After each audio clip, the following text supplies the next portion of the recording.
Well, as we told you last night, more and more people are searching their ancestral roots. Tonight, we continue our genealogical series with a look at documents and following the leads. In yesterday's segment, we talked about assembling a family chart with names and dates.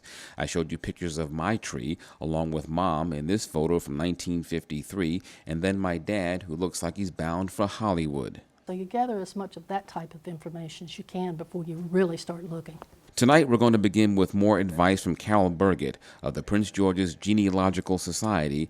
She says have a plan that's manageable. Well, I'm going to review all the census records to see if I can find them and trace them as far back as I can. And maybe in that, I'm going to find out what country they came from. In addition to assembling a family tree, Burgett says it's a good idea to gather as many documents as possible because they can lead you to more information. Relatives can also be a resource, which is how I got this British passport from my great-uncle, Stephen Bowen, who was born in Jamaica, British West Indies in 1888.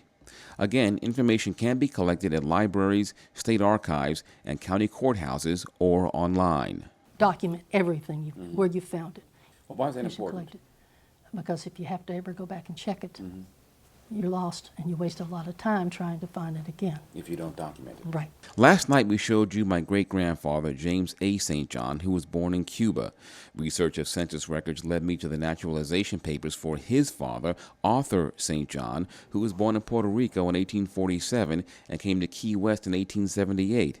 An online search led me also to the naturalization papers for Stephen Bowen. Again, he was born in Jamaica. The record shows he emigrated from Cuba on a ship named the Danube.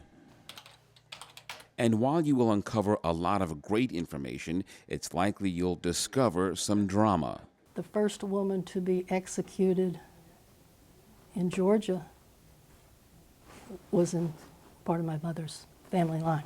To that end, the death certificate for a second great-uncle indicated he died by suicide. Having concerns, it was a southern city, I contacted a library and got newspaper articles. The Charlotte Daily Observer says he was found at the bottom of a river with a gun in his hand. But look at the subheading.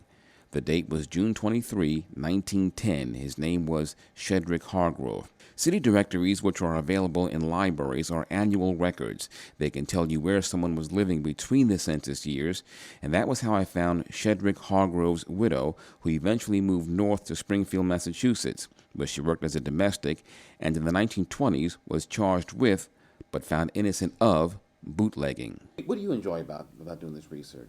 Some of my favorite things to do are to study and read history and mystery novels. This combines both.